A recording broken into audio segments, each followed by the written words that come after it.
The new CEO's voice cut through my office like a blade. Leave the building. 3 words. That's all it took to end 12 years of my career at Thornfield Industries. No explanation, no severance discussion. Just those 3 words and the security guard already standing at my door. What Vivian Ashcroft, our brand new CEO who'd been in the position for exactly 72 hours, didn't know was that I wasn't just another name on the payroll. I was Marcella Hayes, Senior Tax Compliance Manager, and I held the keys to every federal tax audit log this company had maintained since 2012. Every reconciliation, every disputed claim, every piece of documentation the IRS would want if they ever came knocking. And they were coming. Tomorrow morning, 9 a.m. sharp. I knew because I'd been managing the correspondence for 6 months. But Vivian didn't ask about any of that. She didn't ask about the color-coded binders in my locked cabinet. She didn't ask about the encrypted files on my system. She didn't ask why I'd been scheduling weekly calls with our external audit team. She just wanted me gone. Before we go further into what happened next, there's something worth mentioning. This channel is building toward 5,000 subscribers. A community of people who understand that the most explosive stories in business aren't always on the front page of Forbes. They're in boardrooms, offices, and quiet moments when someone makes a catastrophic mistake. If that's the kind of truth worth following, the subscribe button is right there. No pressure, just an invitation. My name is Marcella Hayes, and I grew up in a modest neighborhood in Pittsburgh where my father worked the steel mills and my mother taught elementary school. We weren't poor, but we understood the value of every dollar. More importantly, we understood people. My mother used to say, empathy isn't feeling sorry for someone, it's understanding what they're carrying. That lesson shaped everything. When I became Senior Tax Compliance Manager at Thornfield Industries, I didn't just push papers and crunch numbers. I understood what those numbers meant for the 1,400 employees counting on this company to stay afloat. I understood what compliance meant, not just following rules, but protecting everyone who depended on this business staying legitimate, staying clean, staying operational. For 12 years, I'd done exactly that, until Vivian Ashcroft decided I was expendable. The morning Vivian arrived as CEO, I should have known something was off. She walked into the executive floor wearing a steel gray suit that probably cost more than my monthly mortgage, carrying a leather portfolio that looked like it had never seen the inside of a normal office. She'd come from Blackstone Ventures, a private equity firm known for aggressive restructuring. The board had brought her in to optimize operations and increase shareholder value. Corporate speak for, cut everything that doesn't immediately generate profit. I'd prepared a briefing for her. 23 pages detailing our current tax compliance status, ongoing federal reviews, and the IRS audit scheduled for next quarter. I'd highlighted the critical items in yellow, the urgent items in orange, the absolutely cannot ignore items in red. Half the document was red. Her assistant, a young man named Kyle who looked fresh out of business school, accepted my briefing with a polite smile and promised Vivian would review it. That was Monday. Tuesday, I sent a follow-up email requesting a 30-minute meeting. No response. Wednesday, I walked to her office directly. Kyle informed me that Vivian was restructuring her calendar and would reach out to department heads when appropriate. Thursday, I received a meeting invitation. Finally, I thought. We'd discussed the audit, the documentation protocols, the fact that we had exactly 18 days before federal auditors would be sitting in our conference room. Friday morning, I walked into that meeting. Vivian sat behind her new mahogany desk. The old CEO's furniture had already been replaced, with Kyle standing slightly behind her right shoulder. No handshake, no pleasantries. Marcella Hayes, Senior Tax Compliance Manager, she said, reading from a document. Not a question, a confirmation. That's correct, I replied, already sensing the temperature in the room. Your department represents a significant operational expense with minimal revenue generation. My stomach dropped. Tax compliance isn't a revenue center. It's a protective function. We ensure the company remains. I've reviewed the organizational structure, she interrupted. Your role can be absorbed by our external accounting firm. They've confirmed they can handle compliance oversight at a fraction of your departmental budget. External firms don't have institutional knowledge, I said, keeping my voice level. They don't maintain the day-to-day documentation, the correspondence logs, the decision is made. Vivian's tone was ice. We're eliminating your position effective immediately. Kyle will escort you to HR for exit processing. There's an IRS audit scheduled for next month, I said. The words came out harder than I intended. I've been managing the preparation for 6 months. The auditors will need access to. Our external team will handle it. Vivian glanced at her computer screen, already moving on to her next task. Thank you for your service to Thornfield Industries. That's when she said it. Leave the building. Security guard. Cardboard box. The walk of shame past colleagues who wouldn't make eye contact. I'd seen this scene play out a dozen times during my tenure, other departments, other restructurings. I never thought I'd be the one carrying personal items past the reception desk, while everyone pretended to be deeply focused on their computer screens. But here's what Vivian Ashcroft didn't understand about tax compliance. It's not just about knowing the rules. It's about knowing where everything lives, the physical files, the digital archives, the external correspondence, the backup documentation that proves you've been operating in good faith. And I knew where all of it lived. Not because I was possessive or controlling, but because 12 years of institutional knowledge doesn't just evaporate because someone decides your position is non-essential. I knew that the 2018 equipment depreciation schedules were misfiled under 2019 in the auxiliary storage room. I knew that the correspondence with IRS agent Lawrence Whitmore about the disputed R&D tax credits was in a separate encrypted folder because it contained sensitive strategic information. I knew that the backup documentation for our international subsidiary tax treatment was split between 3 different systems because of a software migration in 2020 that was never properly reconciled. I knew all of this because it was my job to know. And I'd prepared a comprehensive transition document, 47 pages, detailing exactly where everything was, how to access it, and what would be needed for the upcoming audit. That document was sitting in my locked filing cabinet, in my office, which I no longer had access to. I sat in my car in the parking lot for 20 minutes, cardboard box on the passenger seat, trying to process what had just happened. My phone rang, unknown number. Marcella Hayes, a professional voice, female, slightly rushed. Speaking.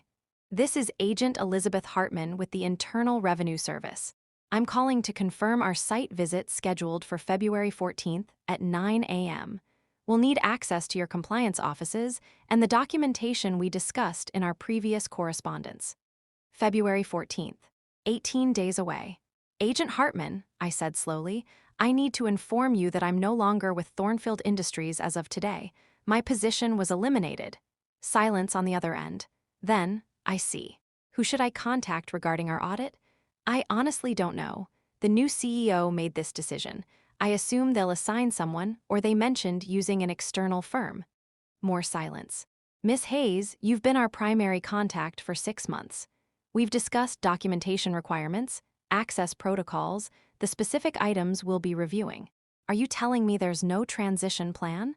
There was no transition period. I was terminated this morning. I could hear Agent Hartman typing. I'll need to speak with someone in authority at Thornfield Industries immediately. This is highly irregular. You might try Vivian Ashcroft. She's the new CEO. We ended the call. I sat there, staring at the building where I'd spent 12 years of my life. Part of me wanted to feel vindicated. They'd see. They'd realize what they'd done. But a larger part of me just felt tired. The weekend passed in a blur of resume updates and LinkedIn messages. By Monday, I'd already had 3 recruiters reach out. Tax compliance managers with my level of experience aren't exactly common. One position was actually offering a significant salary increase, but I couldn't shake the nagging feeling about Thornfield Industries. Tuesday afternoon, my former colleague Adrienne called. We'd worked together for 8 years before she moved to the legal department. Marcella, what the hell happened? Her voice was stressed. Vivian is tearing the place apart. She's eliminated 4 more senior positions and consolidated 3 departments. That's what private equity restructuring looks like, I said. Maximize efficiency, minimize overhead. It's chaos. And there's something else. Adrienne lowered her voice. The IRS called this morning. They're still scheduled for Thursday. Vivian assigned Kyle to handle it.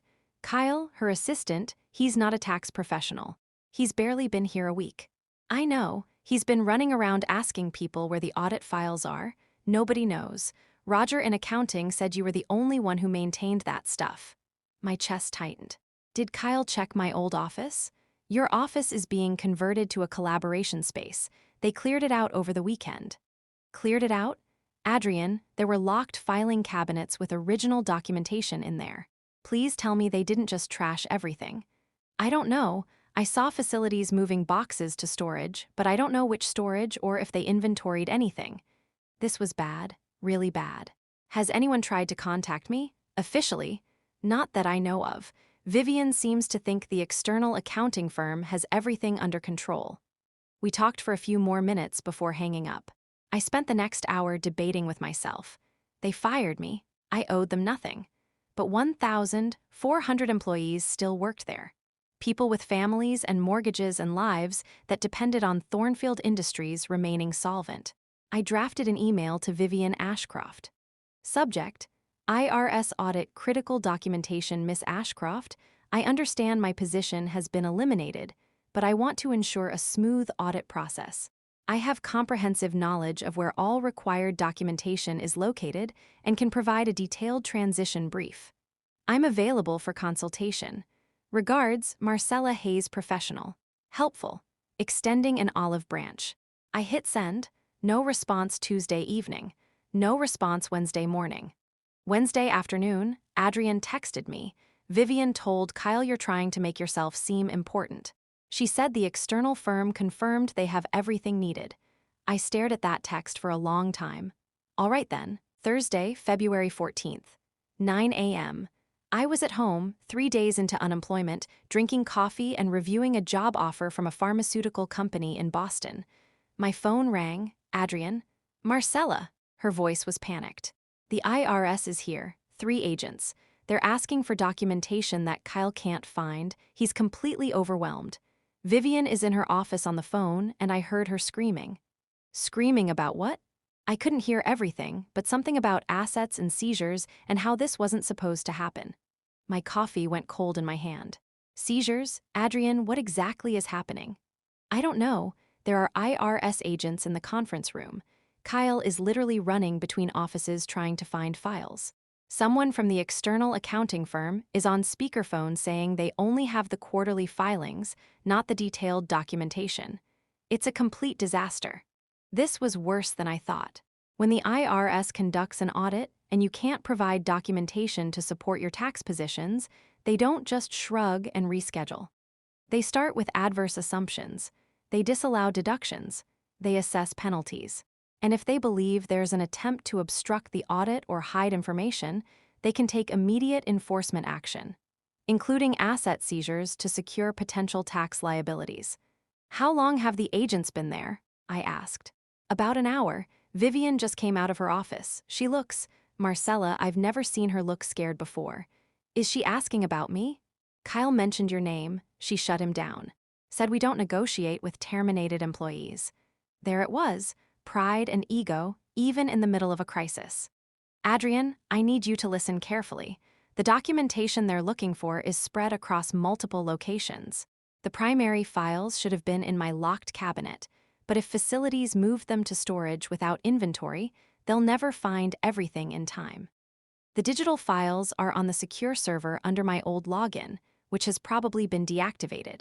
The external correspondence is in a separate system that requires specific access credentials. What should I tell them? Nothing. You're not in compliance. This isn't your responsibility. I paused. But you might want to update your resume. If this goes the way I think it's going, there are going to be a lot of people looking for jobs. We ended the call. I should have felt satisfaction. I'd tried to warn them. I'd offered to help. They'd chosen pride over pragmatism. But all I felt was sick. 10:47 a.m. Another call, this time from a number I didn't recognize but with a Chicago area code. Miss Hayes, this is Julian Brennan from Hartwell and Associates. The accounting firm Thornfield had contracted to replace my department. I apologize for calling out of the blue, but we have a situation. I've heard.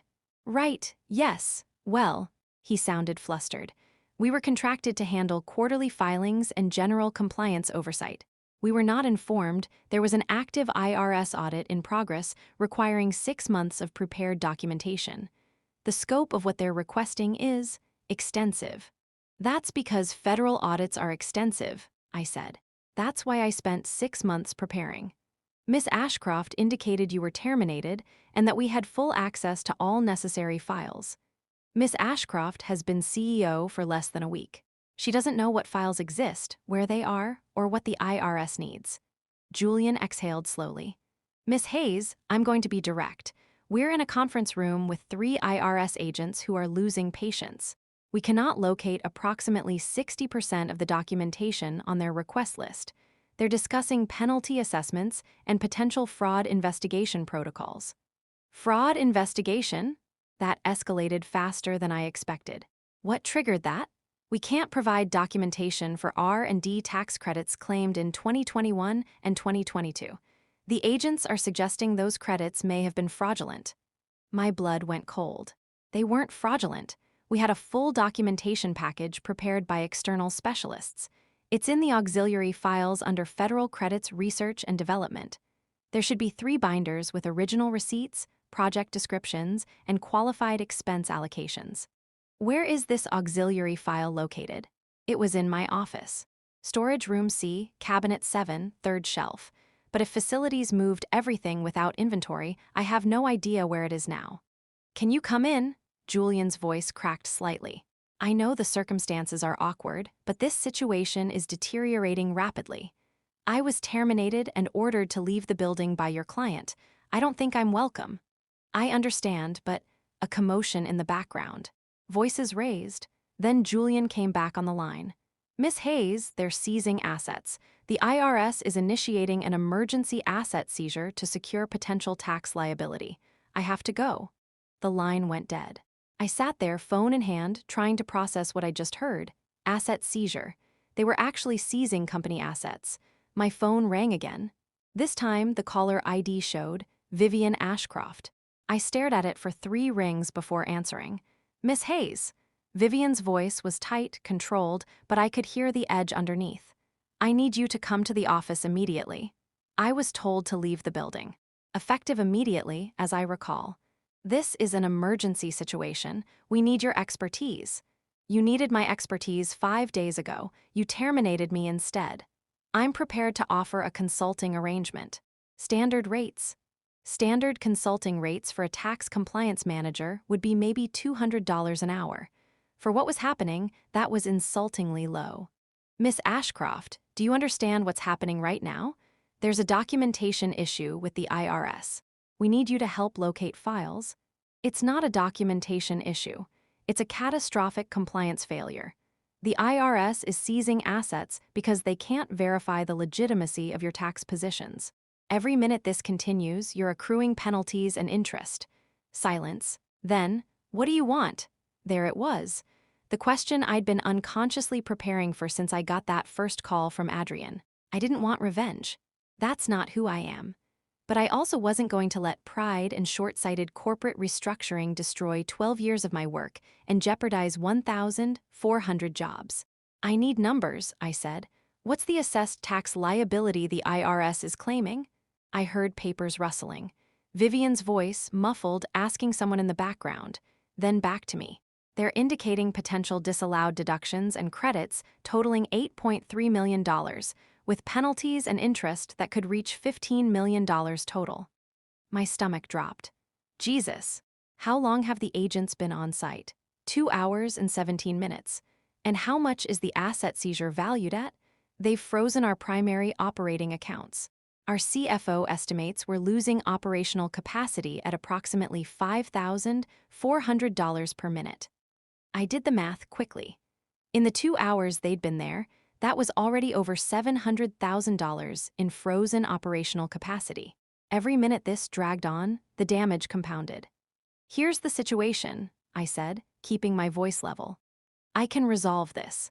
I know where every piece of documentation is, how to present it to satisfy IRS protocols, and how to demonstrate that the tax positions were taken in good faith with proper substantiation.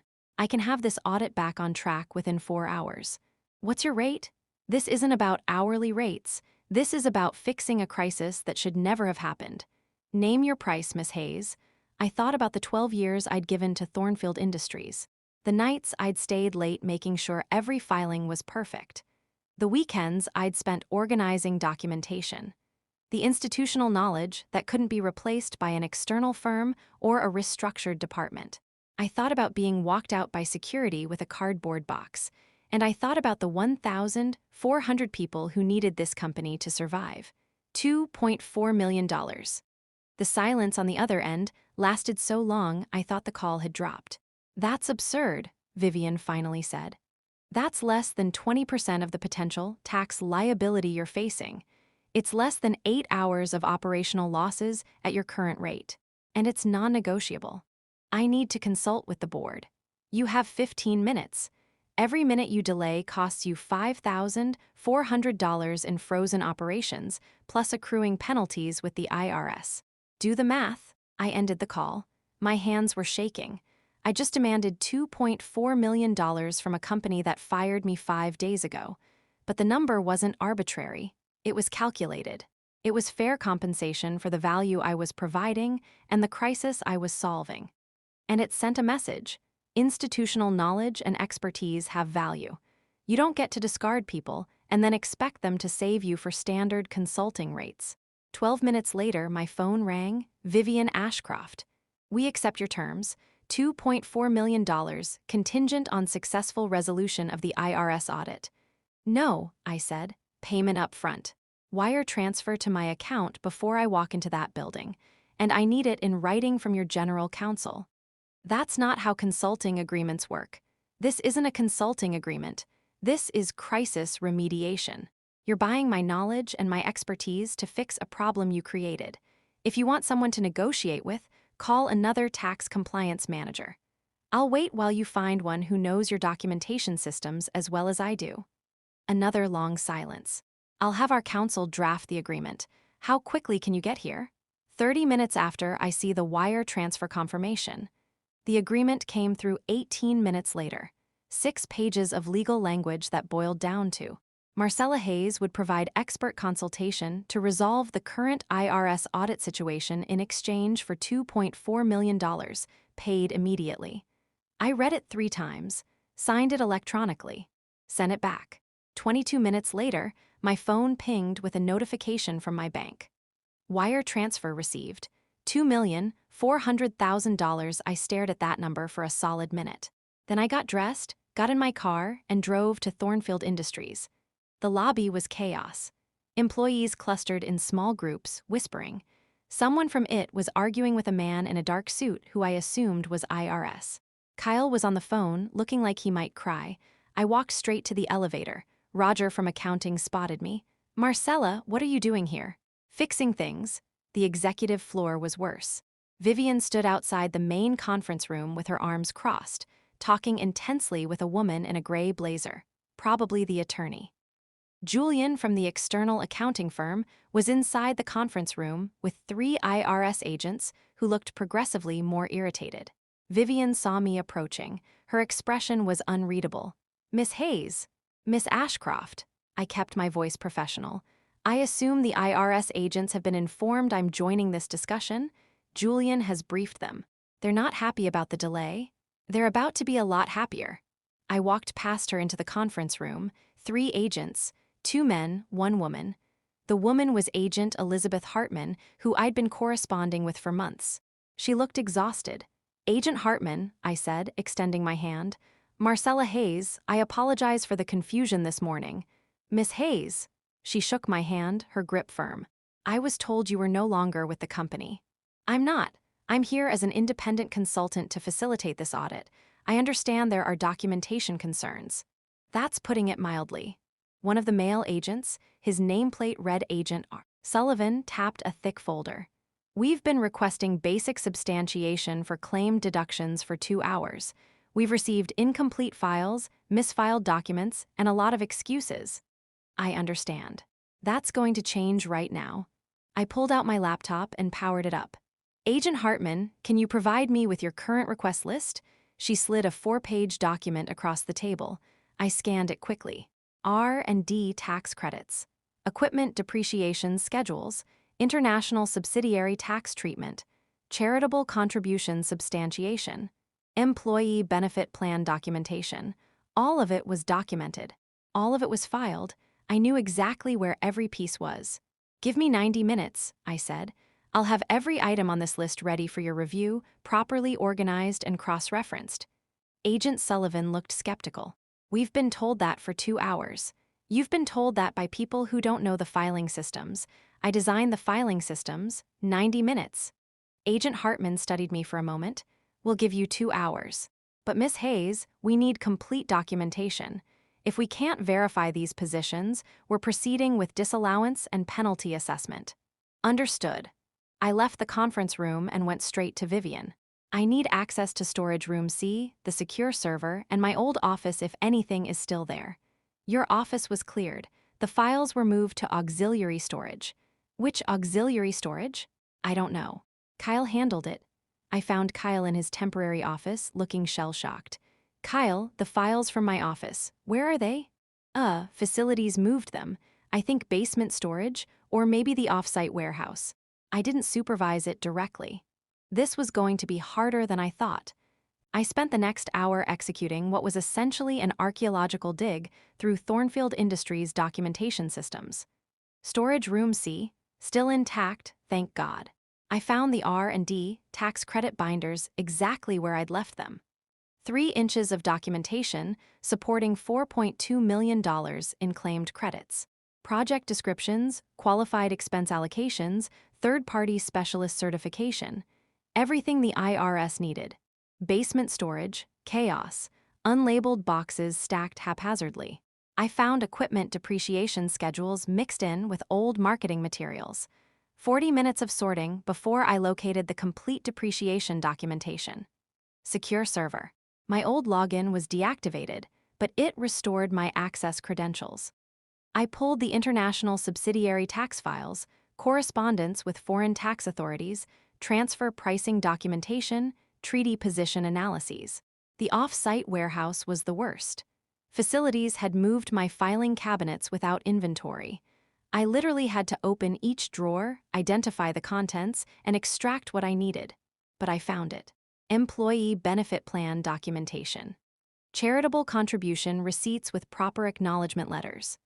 2 hours and 12 minutes after I'd started, I walked back into the conference room with 6 organized binders, a USB drive with digital files, and a cross-referenced index. Agent Hartman, Agent Sullivan, I said, distributing materials. Complete documentation supporting all positions under review. Agent Hartman opened the first binder, R&D tax credits. She flipped through pages, her expression shifting from skepticism to relief.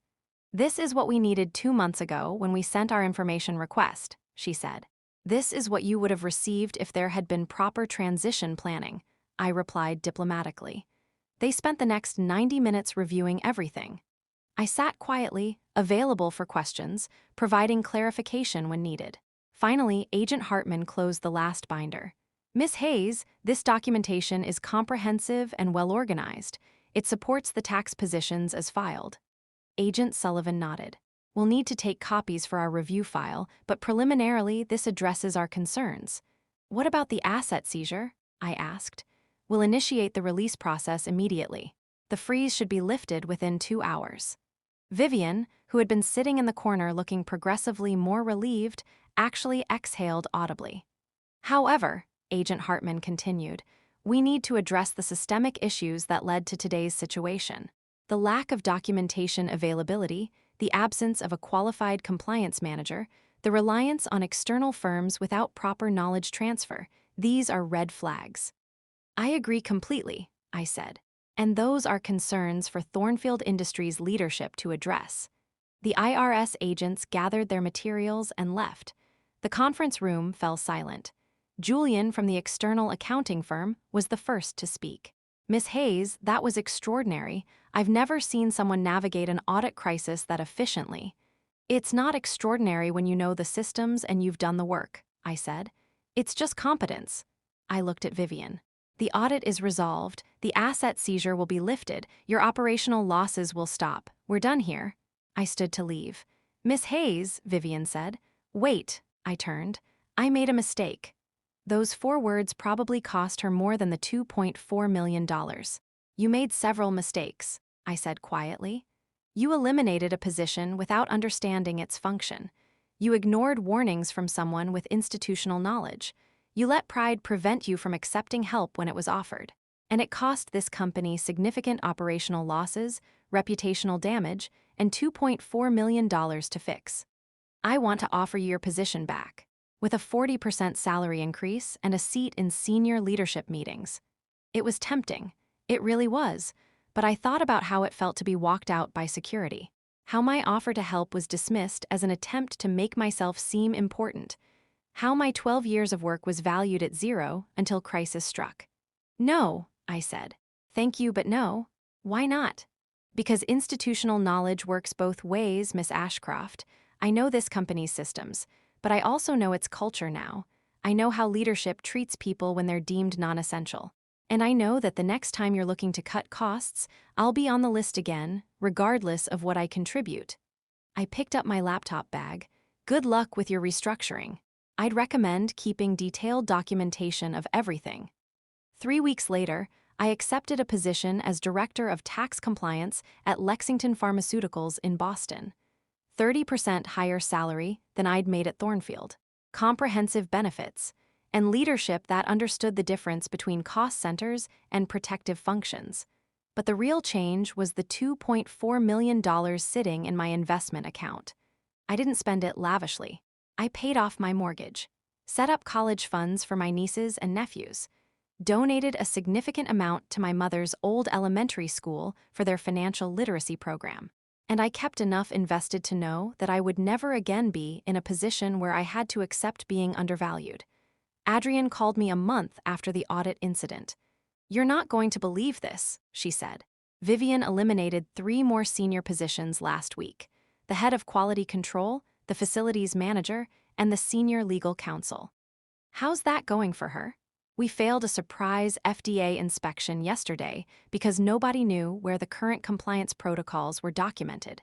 The quality control director had been managing that. I didn't feel satisfaction. I felt sad. How are you doing? I asked. I'm updating my resume. Half the senior staff is gone, morale is terrible, and there's a rumor that Blackstone Ventures is looking to flip the company within the next year. You'll land on your feet. You're good at what you do. So were you, but you were smart enough to make them pay for realizing it. We talked for a while longer, catching up, sharing industry gossip. After we hung up, I thought about that phrase. Make them pay for realizing it. That wasn't quite right. I didn't make them pay for realizing my value. I made them acknowledge that expertise, institutional knowledge, and competence have market value. That you can't eliminate someone on Friday and expect them to save you on Monday for standard consulting rates. That people aren't disposable assets to be discarded during restructuring and retrieved during crisis. 6 months later, I saw a news item about Thornfield Industries being acquired by a larger conglomerate. Vivian Ashcroft had moved on to another private equity opportunity. The workforce had been reduced by 35%. Some of my former colleagues reached out. Many had found new positions. Some were still looking. The institutional knowledge that had made Thornfield Industries successful for decades was now scattered across a dozen companies, all because someone decided that tax compliance was non-essential. I think about that sometimes when I'm training my new team at Lexington Pharmaceuticals. I make sure they understand not just what we do, but why it matters. I document everything and make sure multiple people have access to critical information. I advocate for my team in budget meetings and strategic planning sessions. And when leadership asks about cost optimization, I show them exactly what value we provide and what it would cost to recover from our absence. Because I learned something from Vivian Ashcroft, though not the lesson she intended to teach. I learned that expertise has a price, and crisis has a much higher one.